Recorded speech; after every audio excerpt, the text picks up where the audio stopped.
பெருமாள் இன்று பகல் 10 நாளில் திருமாலை பிரபந்தம் செவிமடுக்க சௌரி கொண்டை சாற்றி அதில் புஜகீர்த்தி, 2 வெள்ளைக்கல் வில்வ பத்திர பதக்கம், முத்துப்பட்டை, முல்லைப்பூச்சரம் சுற்றி வைர அபயஹஸ்தம் சாற்றி அதில் தங்க கோலக்கிளி எடுத்து கீழே தொங்கல் பதக்கமாட திருமார்பில் ஸ்ரீரங்க விமான பதக்கம், கல்லிழைத்த ஒட்டியானம், அதன் கீழே சிகப்பு கல் சூரிய பதக்கம், அதன் கீழ் வரிசையாக வெள்ளைக்கல் அடுக்கு பதக்கங்கள், காசு மாலை, 8 வட முத்து மாலை, அரைச்சிவந்த ஆடையின் மேல் என்ற அமலநாதி பிரான் பாசுரத்திற்கேற்ப சிவப்பு நிற பட்டு அணிந்து பின் சேவையாக சிகப்பு கல் பதக்கம், காசு மாலை, வைரக்கல், ரங்கு நட்டிகை அணிந்து சேவை சாதிக்கிறார்.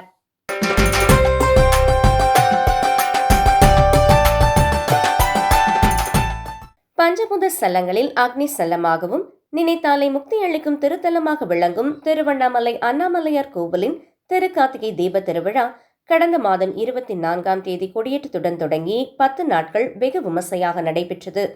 இதனைத் தொடர்ந்து கடந்த 3 அதிகாலை அண்ணாமலையார் கருவறையில் பரணி தீபமும், மாலை 6 மணிக்கு கோவிலின் பின்புறம் உள்ள 2668 அடி உயரம் கொண்ட மலை உச்சியில் மகாதீபம் ஏற்றப்பட்டது.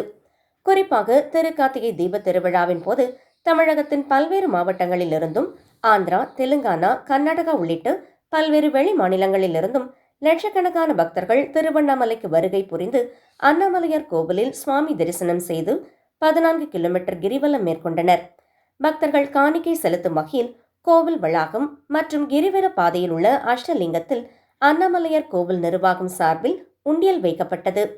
இந்த நிலையில் தீப திருவிழா முடிந்த அனைத்து உண்டியல்களும் இன்று காலை அண்ணாமலையார் கோவிலில் உள்ள திருக்கல்யாண மண்டபத்திற்கு கொண்டு வரப்பட்டது.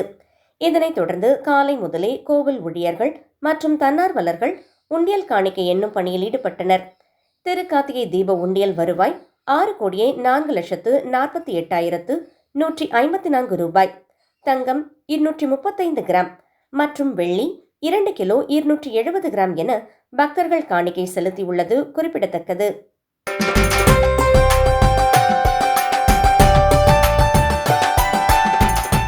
நூற்றி 8 திவ்ய தேசங்களில் பாண்டி நாட்டு திருப்பதியும் 8 ஸ்ரீமெத்த கஷேத்திரங்களில் ஒன்றான நாங்குநேரி ஸ்ரீ வானமாமலை பெருமாள் கோவில் இங்கு மூலவர் ஸ்ரீ தோதாத்ரிநாதனாக அருள்பாலிக்கின்றார்.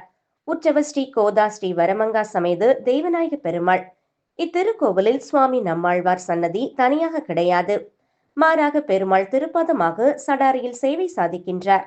வைணவ திருத்தலங்களில் மார்கழி மாதம் நடைபெறும் பகல் 10 உற்சவம் கடந்த 20 ஸ்ரீமத் பரமஹம்சத்யாதி மதுரகவி ஸ்ரீ வானமாமலை ராமானுஜ ஜிஎஸ் சுவாமிகள் அனுகிரகத்துடன் தொடங்கி சிறப்பாக நடைபெற்று வருகின்றது.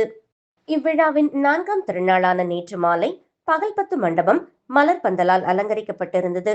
சுவாமி தெய்வநாயக பெருமாளுக்கு சுவாமி நம்மாழ்வார் புளிய மரத்தடியில் அமர்ந்து திருக்கோலம் அலங்காரம் செய்யப்பட்டது.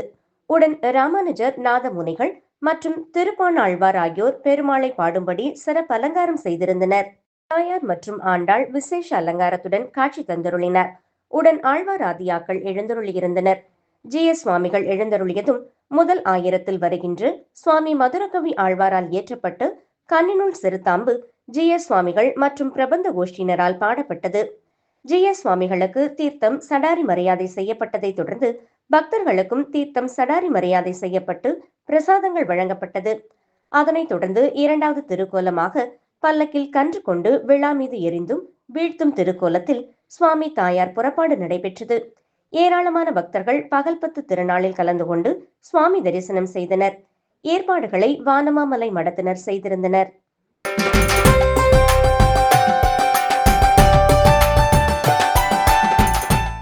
மயிலாடுதுறையில் பழமை வாய்ந்த தர்மபுரம் ஆதீன திருமணம் அமைந்துள்ளது. இந்த ஆதீனத்தின் 27வது குருமகா சன்னிதானமாக ஸ்ரீல ஸ்ரீ மாசிலாமணி தேசிக ஞான சம்பந்த பரமாச்சாரிய சுவாமிகள் அருளாசி செய்து வருகிறார். இவர் தனுர் மாதமான மார்கழி மாதத்தின் அனைத்து நாட்களிலும் பல்வேறு கோவில்களில் வழிபாடு நடத்துவதை வழக்கமாக கொண்டுள்ளார். அந்த வகையில் தனுர் மாத வழிபாடு இன்று மயிலாடுதுறை அருகே மணக்குடியில் அமைந்துள்ள தர்மபுரம் ஆதீனத்துக்கு சொந்தமான சக்திபுரீஸ்வரர் மற்றும் நல்லநாயகி அம்மன் ஆலயங்களில் 27வது குருமகா சன்னிதானம் ஸ்ரீல ஸ்ரீ மாசிலாமணி தேசிக ஞான சம்பந்த பரமாச்சாரிய சுவாமிகள் சிறப்பு வழிபாடு மேற்கொண்டார். அவருடன் ஆதீன கட்டளை ஸ்ரீமத் சுப்பிரமணிய தம்பிரான் சுவாமிகள் உள்ளிட்டோர் கலந்து கொண்டு சிறப்பு வழிபாடு மேற்கொண்டனர்.